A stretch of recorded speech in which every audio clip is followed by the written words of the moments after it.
Well, this has been your weekly episode of Get Canceled Podcast. You can hear us every single week on iTunes, Spotify, and iHeartRadio. We'd really like for you guys to keep sending us messages on topics, your opinions, and feedback. We enjoy reading those and a lot of times talking about it. If we don't understand it, we'll try.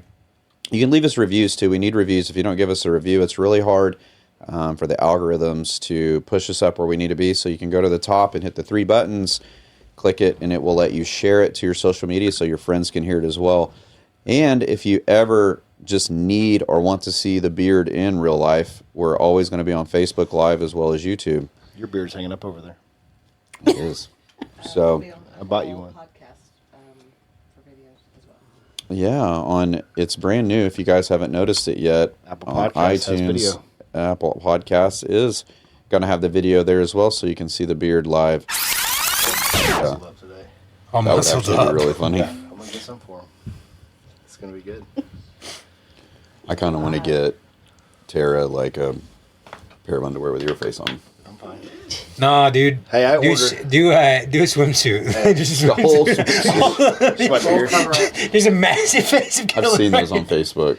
I like the ads for them. Corey let his daughter use 10 or 20,000 literally Post-it notes, and I walked out and every inch of our garage door was covered in a yellow Post-it note, and Tara's truck, not 1 inch of it, you could see the paint. They covered in Post-it notes, and so I ordered some boxers with Corey sitting on that toilet and put it all over the boxers. And I ordered an extra large so I could put them on the outside of workout shorts. I was going to work out right next to him wearing those shorts. And they didn't come in. I got delayed twice. It's like God protected him from the wrath that was going to be that workout session. God protected him from now. For now. Till shipping makes it better. So here we are. There's a couple of small little announcements that I'm going to have to make too, now that we're becoming more professional. You're not going to be weird and do it at the end? Probably need to do it at the end, in the middle, in front, in the back. Yeah. Can we change about North, south, east, and western where. Did you guys ever go to Drysdale's? Yep. Yes. Yeah, we fixed all their cabling a while back. And then what? Who bought them out? Boot World or Yeah. Boot Universe or Cavender's, something? one of them. It's Boot Barn. Boot Barn. Cavender's is a seasoning, right? No, it's It's a a boot store, store. too. It is a seasoning. They do have seasoning because I was like, we have that at my The house. seasoning is not in the boot store. That's terrible. They should gotta- fix that. I would, if there's Get any it kind of cooking closer. seasoning, I know. Celsius couldn't see, so here we are. Celsius. It is wherever the camera Celsius is. 30. They still don't carry them at Casey's, not the orange. Casey's is going to close soon for more reasons than that. I mean, if you've been to a Casey's, if you have, you'd still be there trying to check out. You'd still be there trying to check out. When you step up, they're like, do you have a Casey's credit? No. Do you want any points? Not if it takes 32 more minutes here.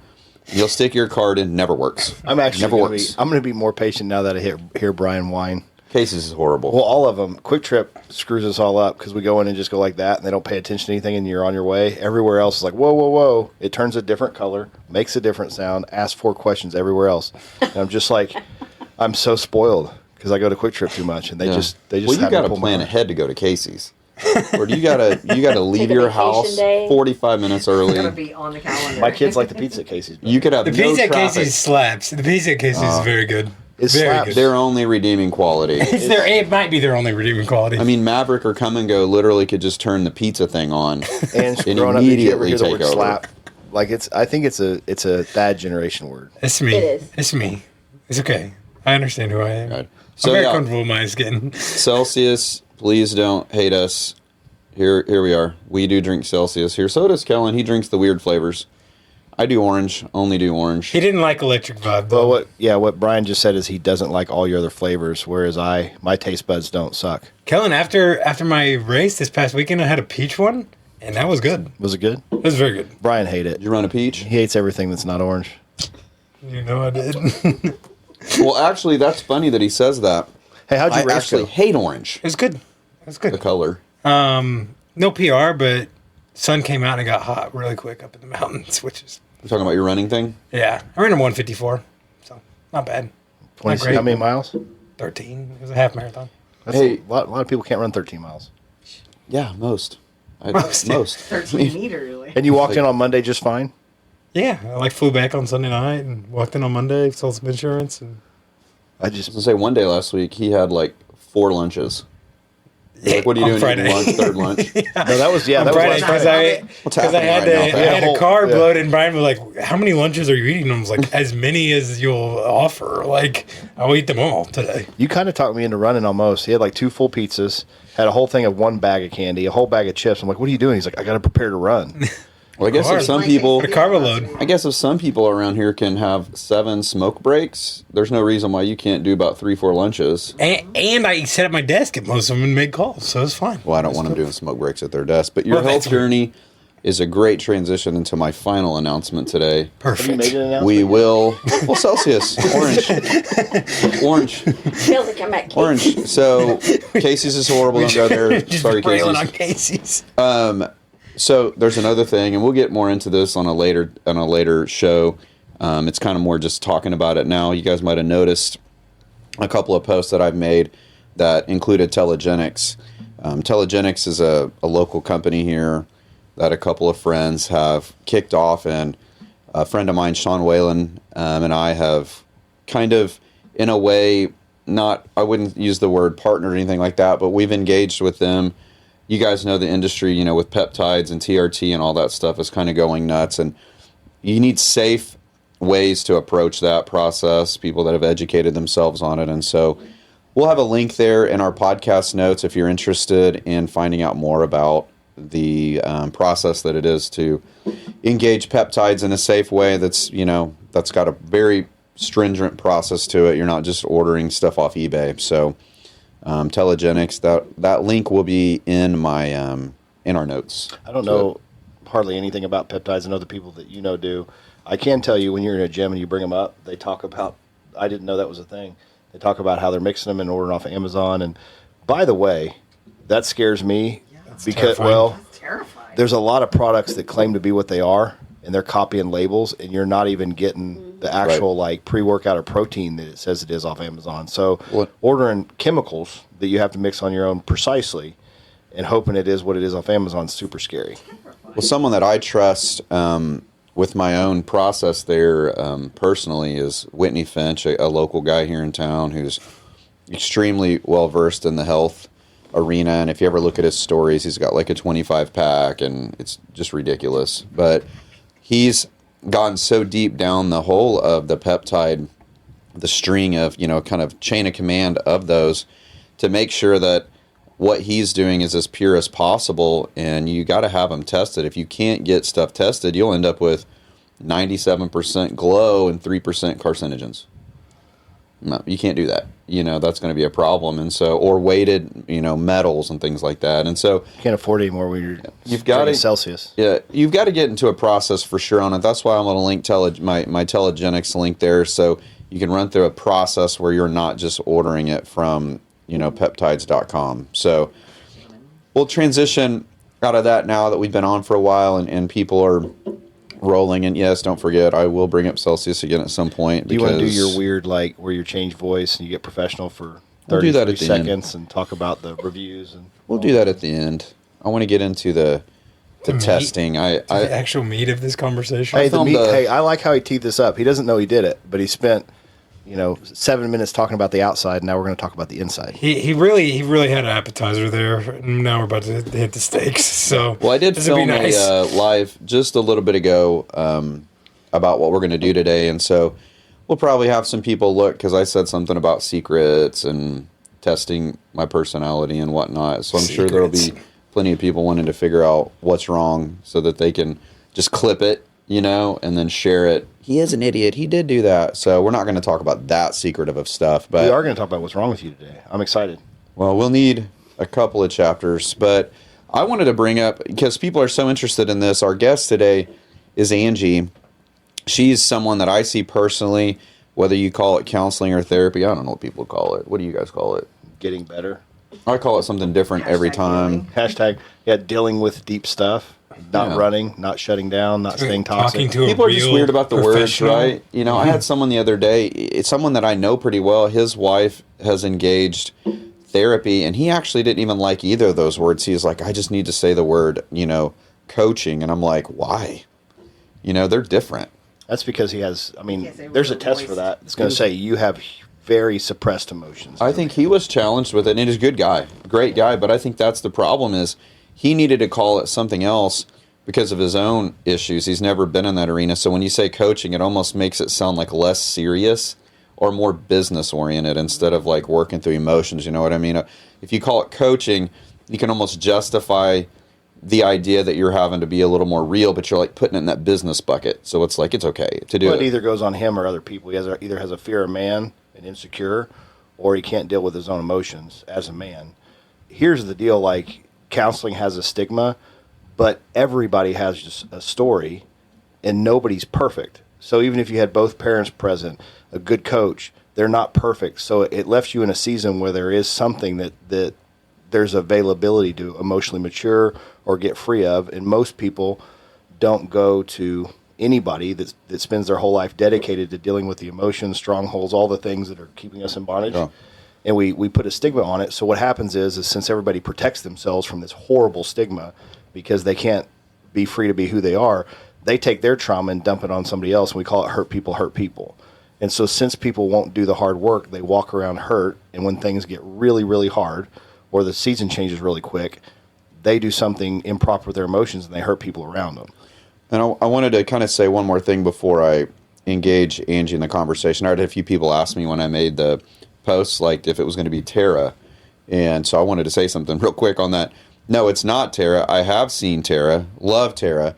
The problem it's not even really a problem. The thing with Tara, though, is being friends. You know, we get to be friends. We're kind of close. It's hard for me to cut up with Tara and have fun, but then also do the other thing. And I think kind of where we transitioned there was like, you know, so that Tara and I can continue to have a friendship and be normal on, you know, hangout days and whatnot. Maybe I can start seeing someone that she trusted that I may not necessarily hang out, you know, outside of an appointment. So that's a very real thing too for anybody that goes on like, hey, I want to be the best me, so I want to deal with what's on the inside or any suppressed emotions or any hard seasons or abandonment. We'll get into all kinds of things. Like they're very real, especially as a kid, the things that we've walked through or what people have done. It's really cool if you get around a community. So Angie and Tara both work for Plumline. You get around a community of counselors or pastoral counselors, and there's a benefit to the friend too. Is if you're not all serious, but you have a frame, you can still bounce it off of somebody and be reassured or have a different kind of conversation, but you can really sit, be serious, and do the work with the person that's counseling you. Well, and I'm not tempted to be fake with Tara. You know, I can just be friends with her and be exactly who I am instead of being like, oh, man, she's going to question me about this one. I'm going to be fake.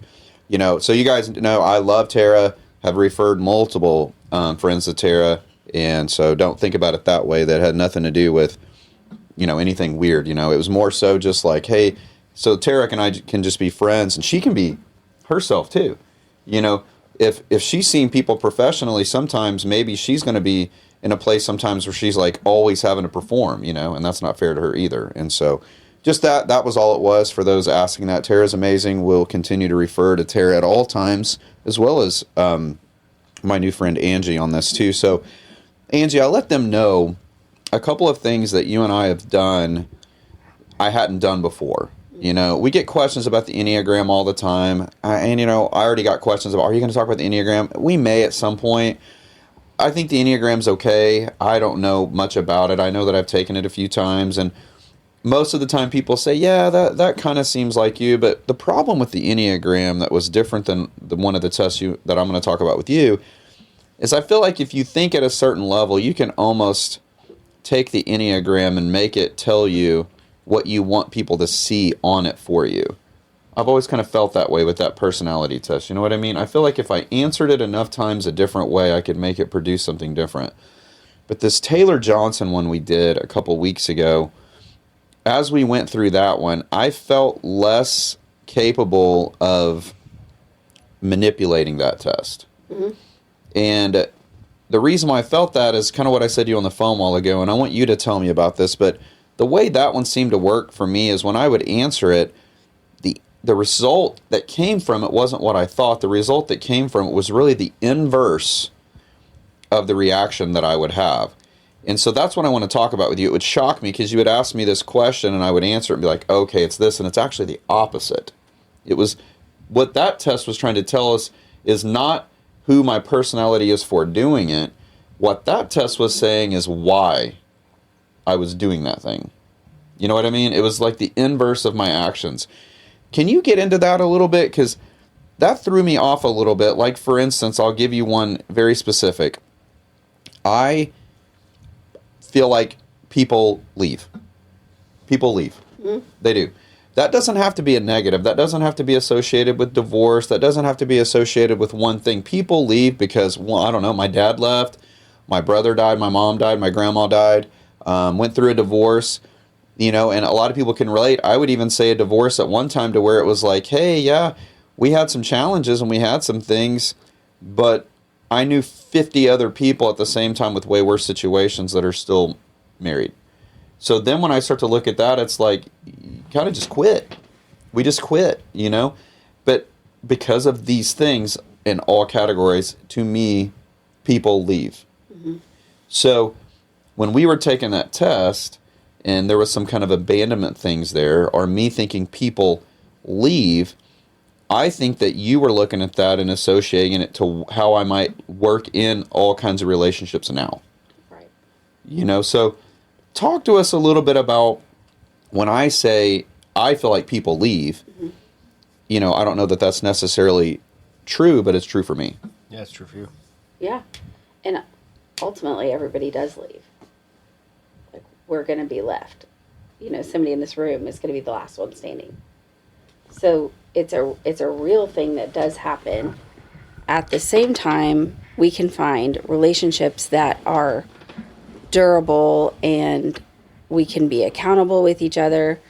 But one of the parts for me that I've experienced because I also have abandonment, is just something that I faced when I was young. And so really I'm kind of queuing up to, I can be physically abandoned or emotionally abandoned. Okay. And so we can have like that emotional deprivation too. So somebody can be in the room with us and still not be there. Yeah, and I, so fun thing, since Angie was going to be on today, she sent me that test yesterday, but she only sent me half. And so I took the first TJ part. one? Yeah, I took the first part, and similar to how you viewed another test, I'm like, well, this isn't, like, there's other tests that show some big gaps for me, but this one's like, there's nothing in childhood lining up. And Angie goes, I forgot to send you the second half. And I was like, oh, that one's a dumpster fire.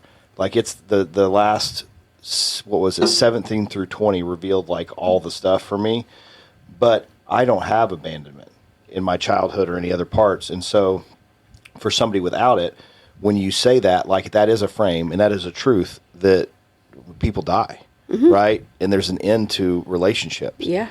But for somebody that didn't experience the relationships the same way, I would look over here, right or wrong, and say, yeah, but you're not supposed to live in a relationship like you're waiting on it to hurt you in this way or somebody just to leave. You're supposed to be able to embrace the relationship right where it's at, because I didn't experience the level of abandonment or emotional disconnect that mm-hmm. both of you guys have walked through. Mm-hmm.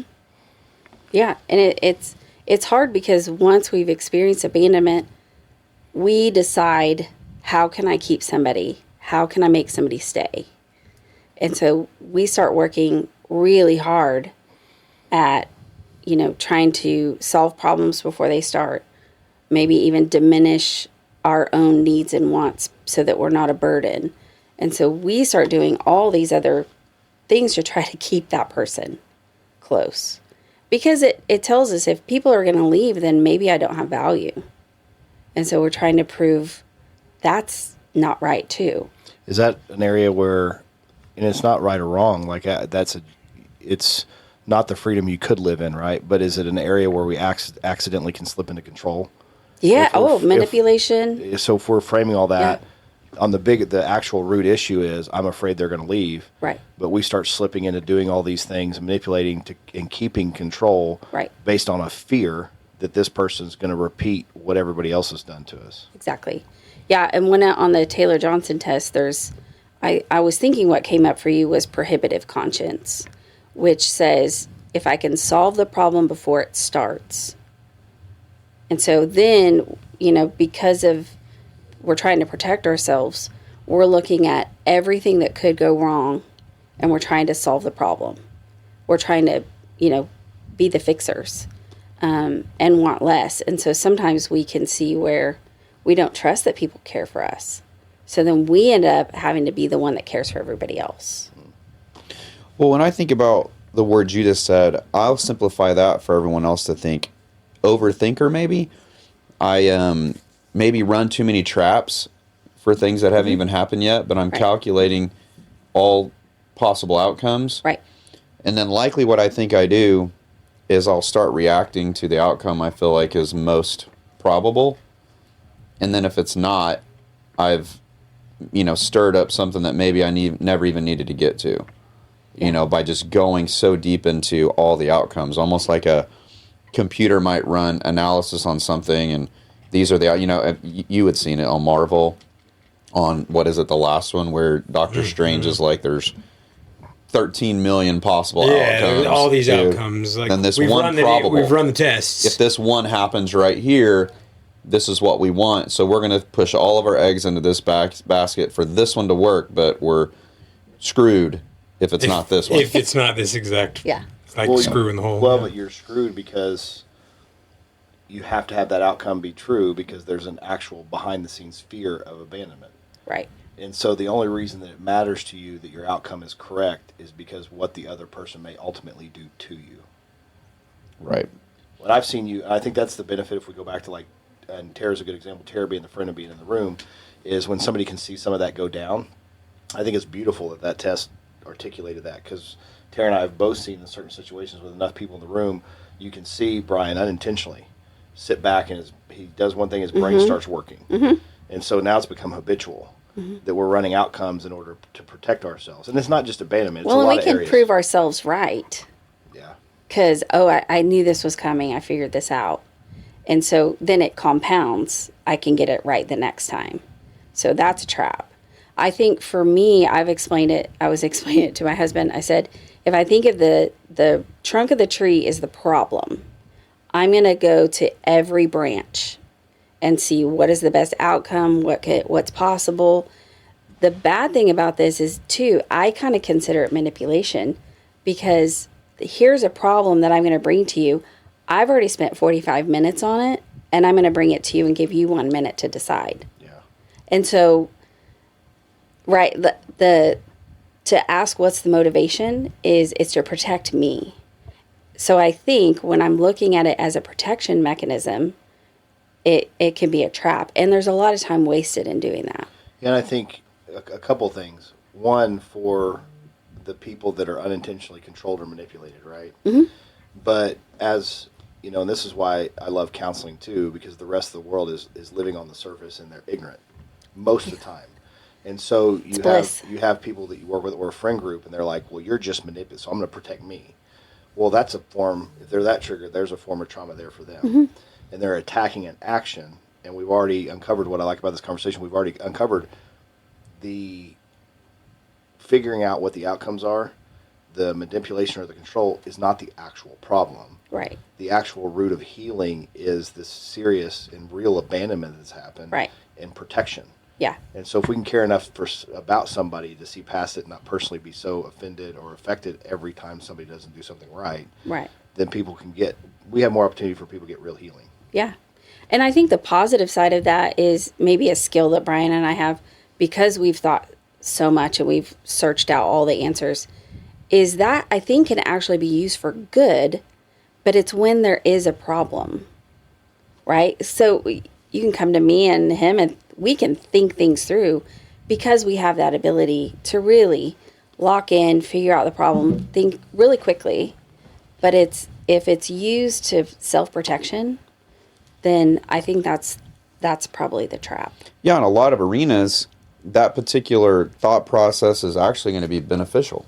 You know, if you're maybe looking at an investment or you're trying to figure out, the best price of something or you're searching out for a place you want to go. I mean, that kind of deductive reasoning and planning is actually going to be good because there's not going to be a lot of harm that's going to come to your life if you miss the target a little bit, But when you start doing that emotionally, what I find is that not only do you pick apart the person or the people that are involved, because now you're really starting to run them through the system and recognize every single negative or probable negative about that person and make them or eliminate them from relationships and things like that. You know, for instance, I get asked all the time, you know, about, you know, the dating scenarios. You know, I'm not necessarily dating or whatever, but you could take that filter and let's say you are ready to date and you're looking for somebody.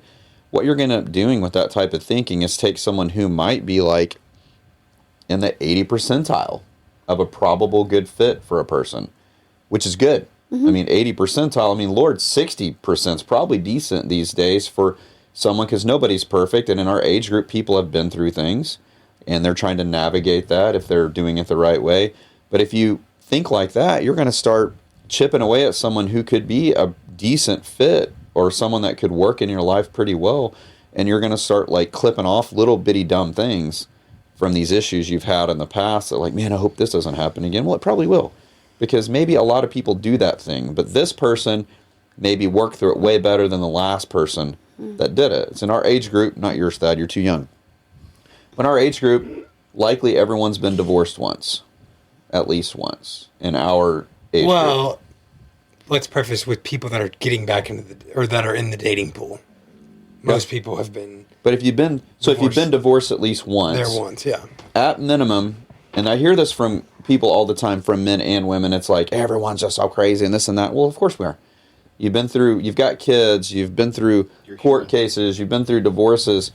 Everyone you meet's going to have gone through some similarities. What matters is how have they handled it?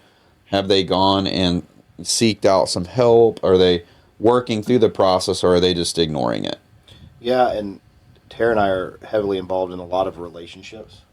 Guys... Wait, when you say involved in a lot of... So you precursor that Tara does pastoral counseling. Oh, I thought you meant like... I thought you guys were married. I thought you guys were... What are those called? Lavender? We just opened marriages? It's just, okay. Sorry, guys. Sorry. My bad. Back into the... Well, our minds didn't go there, but if yours does, that's fine. I've been divorced twice, dude. So... Officially? Well, or but officially, but through one in the .85 through the men's ministry and then back through pastoral counseling, it's inevitable. Especially what happens a lot, so everybody can hear it, is if you're married and one person starts getting some help and healing, the other person feels out of whack, but they may not want to. That gets sideways real fast. That happens a lot for us, and so we're in a lot of those sessions with both men and women, right? And I can't even remember where I was going because you got all lavender on it. Like I had just heard that term recently. Sorry. It's like slapping for that. I'm learning like words in this podcast that I've never heard from, and it's just reaffirming that I'm not. What you're getting at is that you and Tara are in arenas because of your men's groups and the different things you're involved in, and then Tara's involvements with, you know, Angie's organization where they're at. Is you just inherently end up in conversations and situations all the time to where you guys probably notice things normal people wouldn't. And when you're looking at relationships, you've got married people around or divorced people around, you guys are more easily going to pinpoint and recognize what issues might be happening in a room that no one else recognizes, you know? And I would think because of being married and both of you being involved in some capacity of that, you almost probably need a break sometimes from analyzing the conversation all the time, just because you guys are helpers, you want to help, you do want to fix and offer solutions and resources. I've got to imagine in your home, you've almost got to, all on purpose, take a break from talking about it. I try to, and that's some boundaries that both of us have talked about on both sides, is if we get too emotionally attached to somebody's season because it's familiar to us, then you'll talk about it more at night and it never goes away. And so one of the things that we've talked about is we quit living as a couple because we're so heavily focused on that one person that's doing the work, and the other, it can get that way 100%. Well, and so that's one piece of it. But the other piece is like when you talk about overanalyzing a person as a suitable life partner to do life with, one of the things and the reasons we have to get healing is that relationship is not so that we're happy, and it's also not for, like, if we're protecting ourselves as a selfish place, it's so that we can take what's good in them and lift it up and then complement each other. Like and that's what's so hard about life and relationships, and nobody talks about a healthy marriage, but you don't marry somebody that's just like you. You already have your own gifts and talents. You marry your opposite. One of you is not needed. Yeah. If you're And the back same. to your thing, Brian. We've gotten the what, like, why you're overanalyzing, and also where there's been abandonment. What you said is more than likely you probably need to take a break. Well, my tests tell me I can't take a break. Oh. That's where it got super toxic. When I think about I was looking up the word unrelenting, and I was like, oh, you might look that up later. Yeah, thank Angie, you we for that did book. one. She's Wait, like, Kellen, you can't take a break? Oh, tell me more, bro. well, Angie's like, you are unrelenting, and there's another word, and neither word are like an in between word. They're like, They're very poles. yeah, there's like, it's so far away from north. I'm south in two different areas, and I try to defend it with my Enneagram. I'm like, I ran my Enneagram through, and sent it back to Angie, and I was like, well, according to if you don't try to trick a personality test, like, people get all weird about them. Like, What's the point in trying to trick it? Like, I almost feel like not everybody, but a lot of people have this need to be innocent. Because you want to. I think. Well, But that doesn't change anything. if you're a dude, the 'Cause you reason wanna be hold on. innocent. No, if you're a Said dude, it, the though. reason you're trying to manipulate it is you want to get the result back that tells you what you're trying to tell yourself. But how is that going to help? It doesn't. You might as well stay where you are. Yep. Don't take the test. Well, a lot of guys. We talked about this, I think, last time. Theo Vaughn does podcasts. He's on this podcast and says the most extraordinary thing ever. Basically, talks about the pool of Bethesda and the guy getting healing. He's just like, he's sitting there and goes, but I don't know if I want it, because that means things change. Right. That means I can't lean on the things that I knew hurt me anymore. Yeah. So I can't whine about it anymore. I know. And he's like, I don't know if I'm ready. Yeah. And so I think it can be part of that. And that's a real statement to make. I had a buddy mentoring a kid, walked up on him, and the kid's just broken and said, I can't quit smoking marijuana. Like, it's ruined my relationship. It's hurting my job. And my buddy's been an addict before, and he looked at him and goes, do you want to? Yeah. And he said, sat down. He's like, no, answer the question fully. And the kid took a long time, said no. And he said, when you want to, I'm right here. And the kid called like a week later, but he said, I actually want to. And now he's off.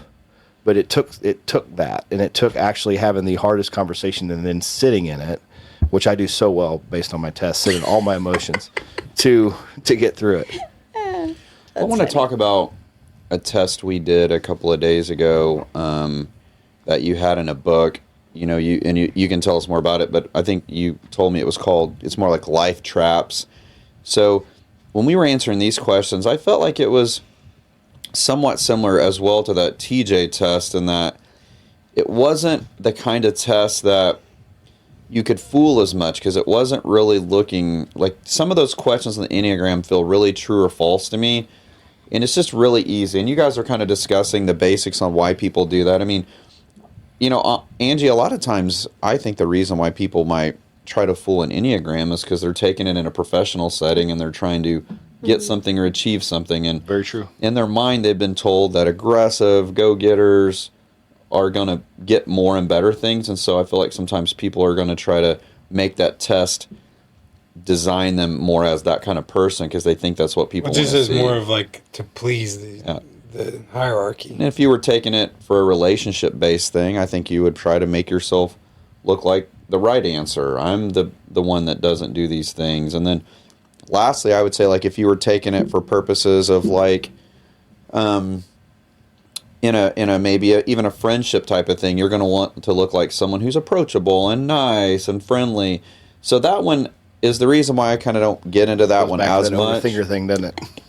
But when I took the TJ one and then this life traps deal, I didn't want to fool it, but as we're working through it, of course my mind's already running interference on, like, I wonder if I answered it this way, it wouldn't have mattered, you know, because it really was looking for the backside of it. That test was looking for why you're doing something, not necessarily who you are because you did it. Right.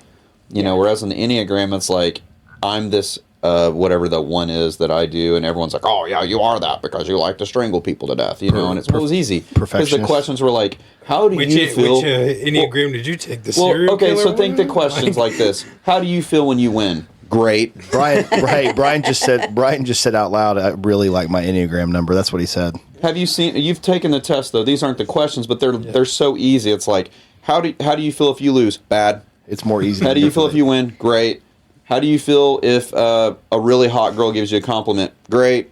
it's stupid. You're not going to say no to any of these things. So if you do, at the end of it's going to be like, oh, you're a passive. Of course you are. You're a pacifist because you don't like to win and you don't want any recognition. Those were easy. This one was different in that it's trying to tell me why I answered the question that way, not how I'm going to answer it. And that's what's intriguing about this Life Traps one that we took a couple of days ago in that book. Is that the book? Yeah. Reinventing Your Life? Yeah. Okay. Tell me about Life Traps, Angie. Why would you want me to answer those questions? You're sitting there as a counseling in a counseling environment. What's that test helping you do for the person sitting across from you? What are we trying to find? Yeah, so as I'm listening to somebody's story and I'm hearing some of the same like circulatory patterns that keep coming up.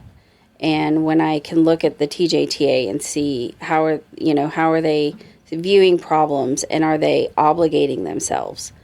So to basically come to this and go, okay, let's look for a pattern that kind of keeps showing up in your life that's keeping you stuck. And so when I can have you answer these questions and then see maybe how they kind of work together, that we can see, okay, this is maybe not where it started, but this is the same cycle that you've been in throughout your life. And you're trying to tie it probably to things that have happened in someone's life along the way that would maybe cause them to get stuck in that pattern. Right. You know, I didn't hear about or talk about trauma until a couple of years ago. I don't know that I didn't believe in it necessarily. I just didn't recognize it as a real thing. And then at the time, my wife and I went to a program called Healing the Heart.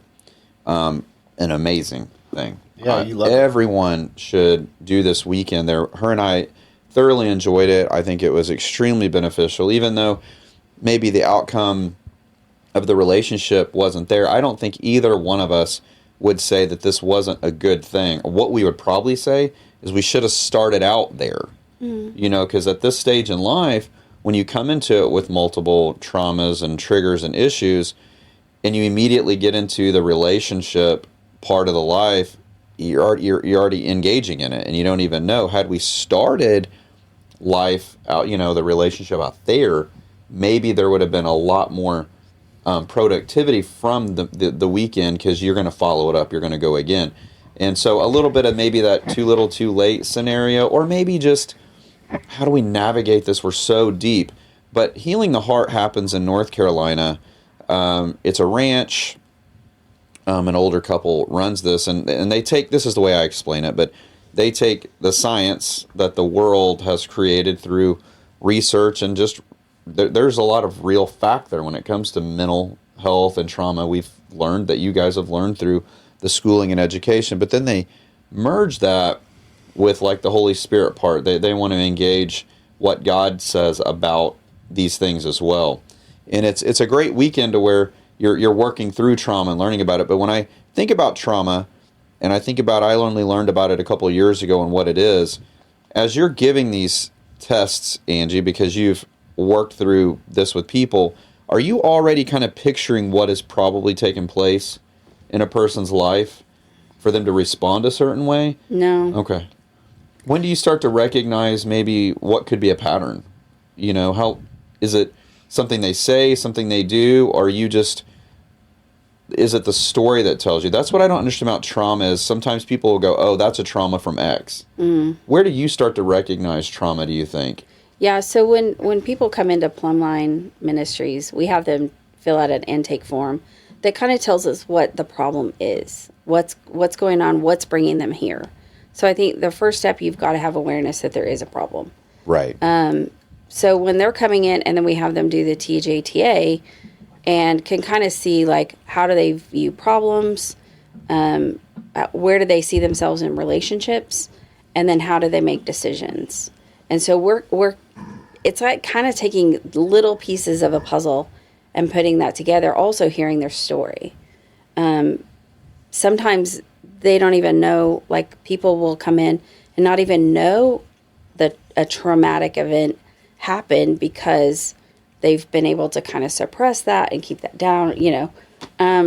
We have some that have trauma just through church. And so being able to look at just different pieces of their story and asking questions, and so I never know. I feel like one of the more regular traumas that I hear about from people is probably the one that I've talked about the most, which I never would have called abandonment for me. You know, I never felt abandoned. But likely at some point in time, that's what began to maybe fester inside of me for me to have the point of view that people leave, you know? But like, again, I think back and you guys asked questions like the other day, you're saying, when you were this age, what do you feel? I'm like, I don't remember. Which I think what comes to is when I say I don't remember like large gaps of time, that's going to be associated with a trauma, because the computer system inside our brain, when things are going on, shifts gears into, okay, how do we survive this? We move into a whole different dimension and pursue the things we're doing. And what that meant for me is I don't remember a time in my life where I didn't feel extremely driven and motivated. I don't remember it. So what I think can happen is, surely I'm not that way at 8 or 10. Just but like at hulking up at 10, just but ready to go. at some point in time, a switch flipped that told me you have to go hard all the time. You got to run fast all the time. You got to make sure that you don't miss anything all the time. And it's constant. You know, it's almost like a blood boil that never kind of shuts off a little bit. But I also don't have a memory of being that way at 10. I don't remember anything about it. So it had to happen But somewhere. it could be a slow burn. It could have been, you just don't know. Like, I got a good grade on this. Somebody recognized me, or anything that it's going to compound. Yeah, I think Bryan, I went in similar. So I have this season where there's a million things going on. And then a year after COVID, there's a million things going wrong that I have no control over. And so I had my first panic attack. And I didn't even know I had a panic attack. I'm just standing there feeling completely normal. Nothing was wrong with my mind. Like, everything felt normal. My insides felt like they were going to explode, and I didn't know why. Yeah. And so my wife talked me into going in, and I saw Terry. You know, my first realization that something was wrong wasn't the panic attack. It was sitting in front of Terry and him asking about my story and then asking about ages. I'm like, oh, I don't remember anything. The way he looked at me, he's like, oh. And I'm like, oh, that's not a good look. But I relate. Like, that's not normal. But when you're, and I say that, if anybody's listened, to say this, like, that's what's wonderful about counseling, is we judge ourselves, or we may be in systems that we think are healthy and aren't, but they don't benefit us in certain areas of life, especially when it gets hard. We'll look back at what people say, and we'll look at the actions as bad. And there's a root, and Bryan, the point is, we don't know what they are. Just like you would have never known it's abandonment, we don't know what some of this stuff is until we unpack the story and sit with somebody that can really help us.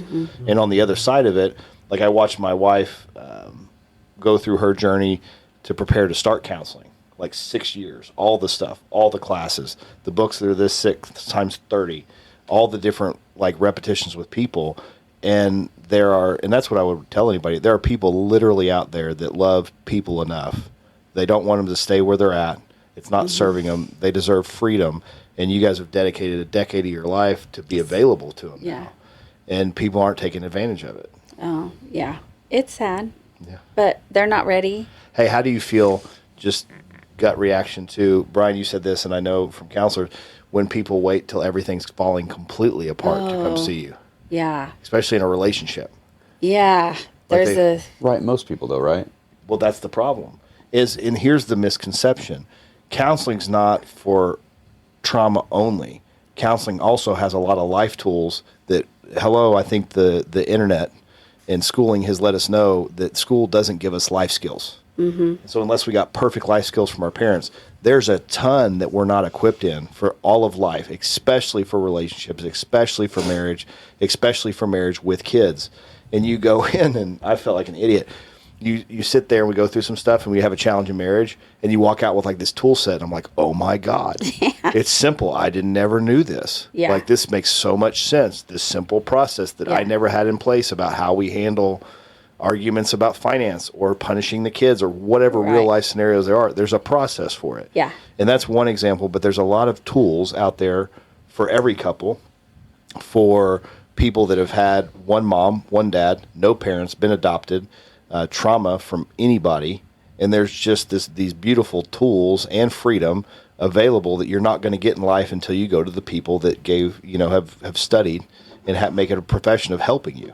Well, I think that a lot of people, I mean, Thad, you and I can relate to this topic of people get to counseling, on a quasi too late. It's no different than when people call us for life insurance after they've been told they have cancer. It's Exactly. Trust me, we wish we could help you with that, but we can't now. And it's not that people can't be helped in counseling when they come too late, but it's just the same kind of thought processes as like, why in the world aren't we starting out with it? Copeland told me one time years ago, they go to counseling quarterly or at the time, because even when nothing's going on, it was just a good time to talk through things that might be brewing, and I think if people understood that going, like the guy I was talking about earlier, is like, if you would have just started out there, where could you be? Had I just started out there in other scenarios, there probably would have at least at minimum been a lot more progress around the topics, because you can start to hatch them out before they just drop on you early and learn how to cope and work with it together versus it happening.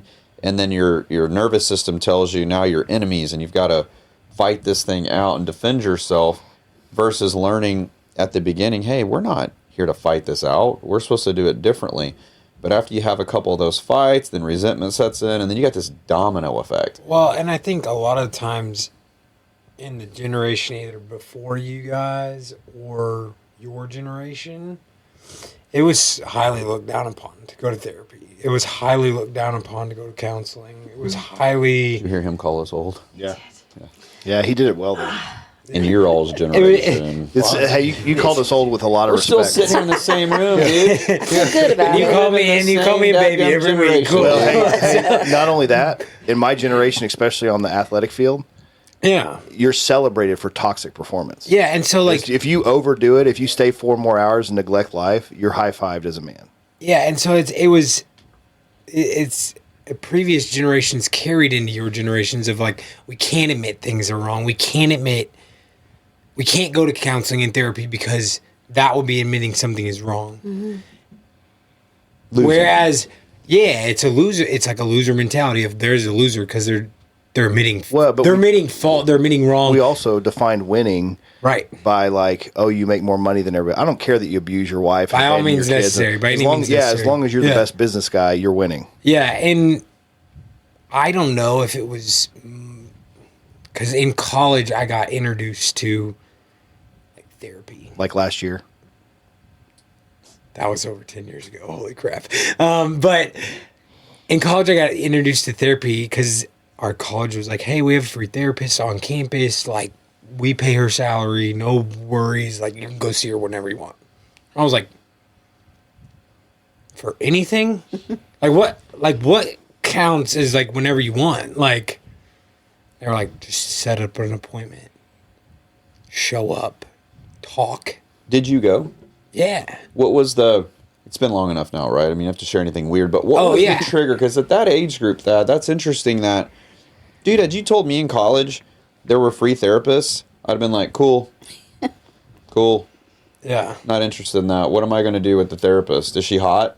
Of course. I'm 20 years old. So bulletproof. I don't know how much you guys know of my like full story, but my brother left my life when I was in 8th grade. Okay. He is back in my life. He's my best friend. But he left and talked to our family for like 10 years. What's the age difference? 5.5 years. Okay, he's older, right? So yeah, he's about to be 39 in 2 months. Kellen's generation. Couple years younger. Sure. But so he left, and so like for a long time I was like, I don't know really who to talk to. I don't want to talk to my parents about it because they've got like a son here, a son not here. Like, they've got a son that's, like, going to college, doing the things, whatever. So you're trying to protect their feelings. Yeah, like, kind of whatever. And I was like, I need, like, a third party here that doesn't necessarily care about my family. Like, in terms of, like, a, family friend or, like, a pastor that, like, deeply cares about my family and like they're trying to involve everybody, and so it was really like, I'd give it a try. I'd go talk to somebody because I don't know what the hell to do. Like, as a 20-year-old, it's like, what do you do? Like, this has been happening as a 20-year-old since I was 13, 14 years old. Like, so, I mean, he came back into my life at my senior year, like after Christmas. So from 8th grade to my senior year of college, that's a long time.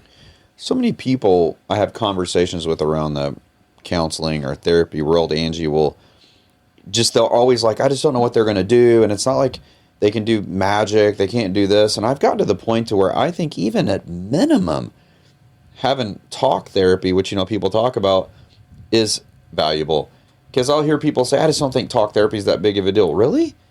I think that it's the catalyst to any other type of therapy you could ever do, is to be able to start to talk through things. Because even when you're problem solving, how much better do you feel when you can kind of just talk it out a little bit? Everyone does that. It's like if you're trying to solve a problem.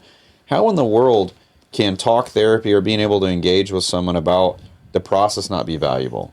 Well, and anything that you've done wrong or anything you've been hurt by, if you haven't shared it with somebody and it's been received well and trusted, you haven't exposed it. So you're literally carrying that inside. It's growing. It's going to grow. So that's the beginning of freedom. But then there's the actual emotional sets and spiritual freedom, and there's the actual, sometimes the actions you have to take after it. But it is, like you said, it's catalyst. The point is to start and expose it. Now, I would say, and that's where some counselors get really frustrated, is there are counselors and just different people, you got to be careful that they'll let you just stay, like they'll take your money and let you stay there. And you can continue to feel good, but you can't start something and then stay at the first couple steps, like the starting line, right? So you actually have to have tools and just the different things there, because I've talked to some other people that kind of go crazy talking about the same thing for 10 years, and the counselor took their money. Of course. So that's a great. That's a great pastoral counselors. They don't make hardly any money. Well, that's a great segue, though. True. Yeah. Angie, you operate in a spiritual arena more so, as well as all the other ones. So when I think about the talk therapy piece, tell us your point of view on when someone starts to talk things out. You're probably starting to hear areas where they have not, forgiven other people. Mm-hmm. Tell us a little bit about the importance of that, because if it's festering, that you can't get freedom from something that's festered in you. So even if you pulled God out, which we never would, just at minimum admitting something, clearing your conscience. Tell us what is your goal in these conversations if you start to hear unforgiveness? What are you honing in on? What do you think that you're going to do in that? Interesting. That's like, I would think one of the biggest pieces. If there's unforgiveness, you can have all the tools all day, but it's not going to change your heart. So we have steps that we have people walk through, basically kind of like building a case, because we're judging people anyway. We want to list the offenses, and so get honest about what happened. Look at the consequences that have happened to us. Like, that's real. Those people have experienced consequences, so we want to look at that, because they're people too. We look at sin motivation, because we all have them. Nobody's innocent. And then part of it with, we call it punishment due, but it's kind of like, if I'm the judge, the jury, and the executioner, what do I want to happen to this person that has hurt me, betrayed me? And it sounds mean, and I hear all the time, it's like, that's too hard. I'm a good Christian. I can't do that. But the real idea is that we want that pain to be able to come up. Because a lot of times we've suppressed the pain. It doesn't affect me. We put walls around our heart. So if we can allow that pain to come up and to equal this punishment due idea, that's where we hand it over to the Lord. We say, here's what I think this person deserves. They deserve the worst things possible, but I'm going to hand that over to God, and I'm going to let Him be the judge. So then at the same time, He can also heal my heart. But if I'm not willing to let all of that pain come up and to sit in it and to offer it as a sacrifice, because now I'm going to let it go and say, I want God to minister to that. that's where he does that work. And Kellen, too, your comment right before Angie gave us that explanation, which I love, is you were talking about people that might go for years and talk. That's how I think a lot of people, myself included, would view the secular counseling world. Is there's maybe a lot of smart people doing, and a lot of people that know the nervous system and they know the triggers and the traumas. But guess what? If the person isn't willing to forgive and work through the issue, we're going to talk about it forever, because I'm continually going to be triggered by it because it's festering inside me. It's the whole reason why we believe in forgiveness. Is there's something about it. Jesus dies on the cross. There's something that God has built around forgiveness that's the pinnacle of any kind of freedom. And so in the secular counseling world, which I have a lot of respect for those people, so don't get me wrong, but I feel like if someone, and this happens a lot in secular counseling, is you hear like they're going all the time, and it does turn more into like a life coaching situation, because we're talking about it, but we're never flushing it out. Well, you're not, and I think there's two, and Angie, you can correct me, I think there's two phases to it that I see with men all the time, and I work through it. And Bryan, you say it really well, is okay, cool, so you got this far, but there's no power. Things affect your heart. Mm-hmm. They affect your soul. And so if I'm talking to somebody that can help me intellectualize what happened to me, now I'm just a smarter person that screwed up. Now I know why I'm screwed up, but I'm still that thing that operates, that controls your emotions or shuts you down. You live in the exact same thing. And you can talk to, by the way, because I've got a ton of guys that have gone to all these paid for counselors from work.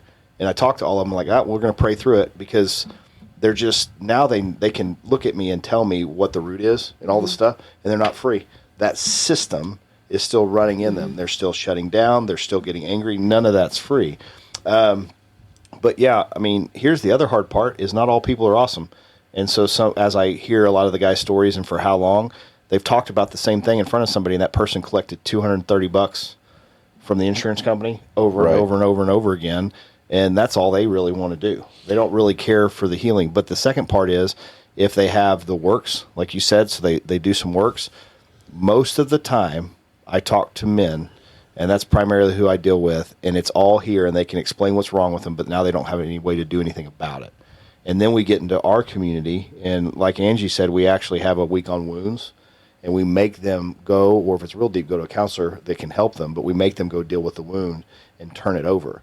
Because what's actually happening with the wound, and here's the deal, right? So, and it's exactly like this. You made it physical, right? So my son's 12, and let's say he has a guy named Jacob in his class.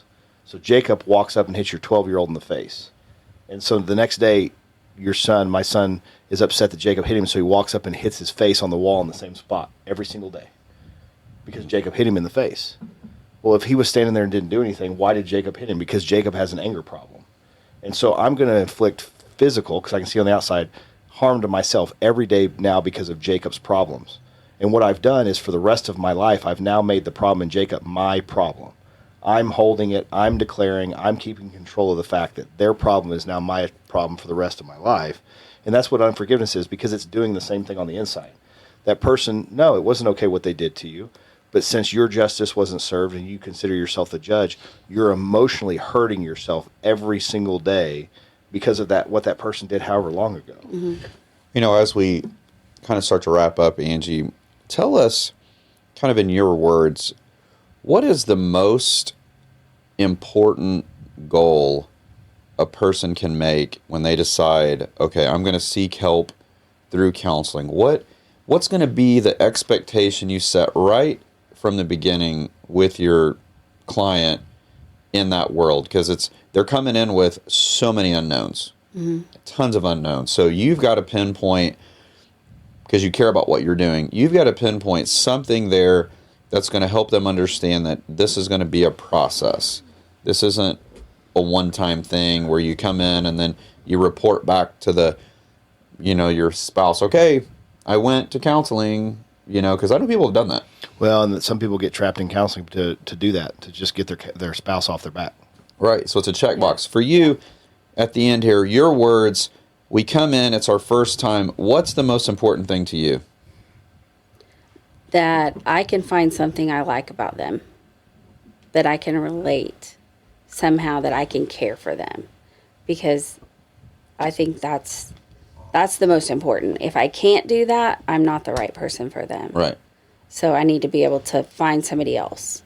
So it's definitely not in that. Because we're in it together. Right. It's not just, I've got all the answers, let me help you. Because when you're coming in and you're sitting in there and I'm hearing your story, it's impacting me as well. So I leave going, that was this, and this that I needed. So if we can't partner together and both learn and like we have that definition of ministry, it's both of us are getting something, then yeah, it's not going to work. That's interesting. That is such the opposite approach than you would take in almost every other industry in the world, and like capitalism, for instance, which I'm a big fan of, but in a capitalist thought process, that or even your business, very few people we're going to turn away. We're going to put up with some crap because we want to do business, because we're exchanging our services mixed with how much grace we're willing to give you for your money. For your money.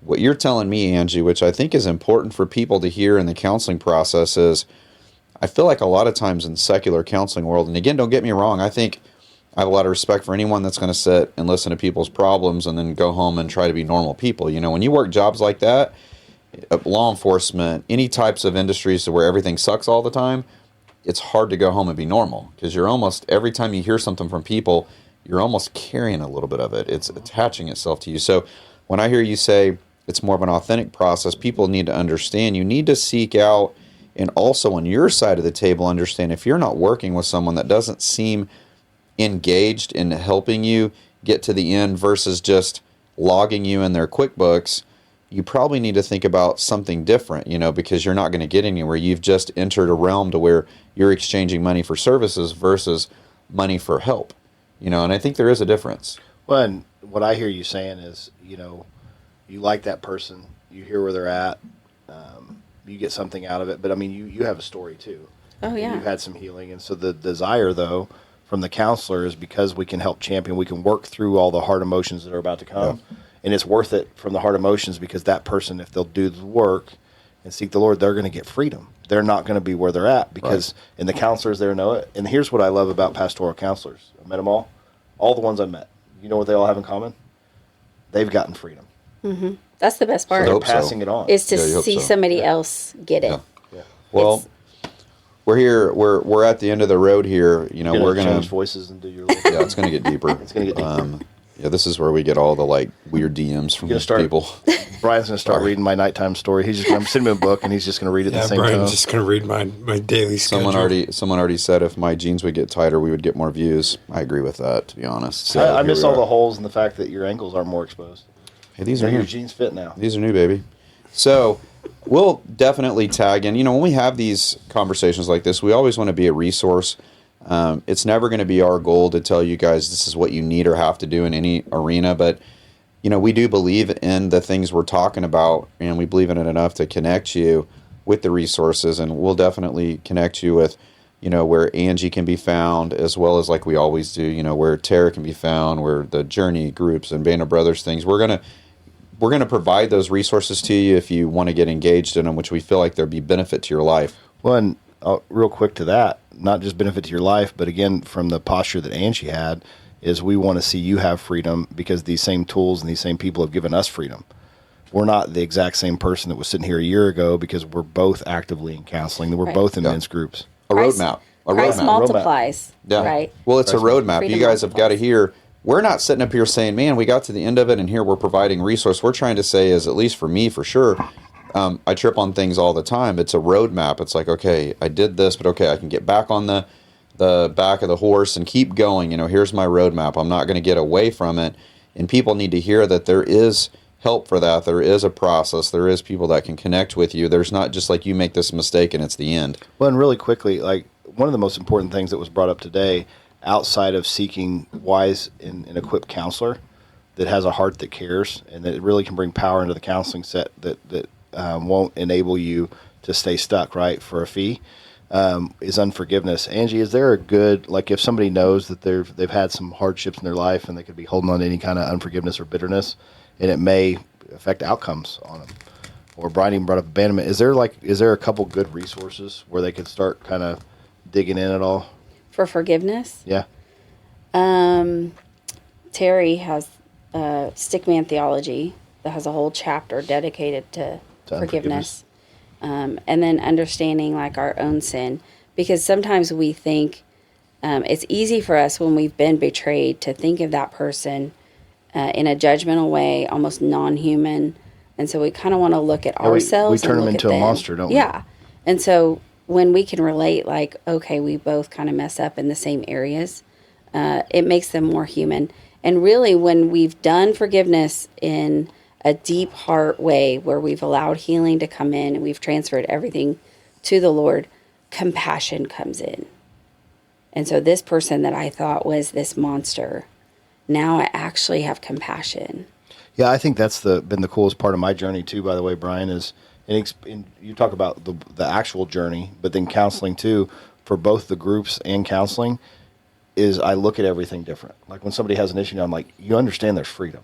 Like you don't have to stay angry or stuck or in unforgiveness because I'm not anymore. Yeah, you can get it out, but we can still progress. So, well, this has been your weekly episode of Get Canceled Podcast. You can hear us every single week on iTunes, Spotify, and iHeartRadio.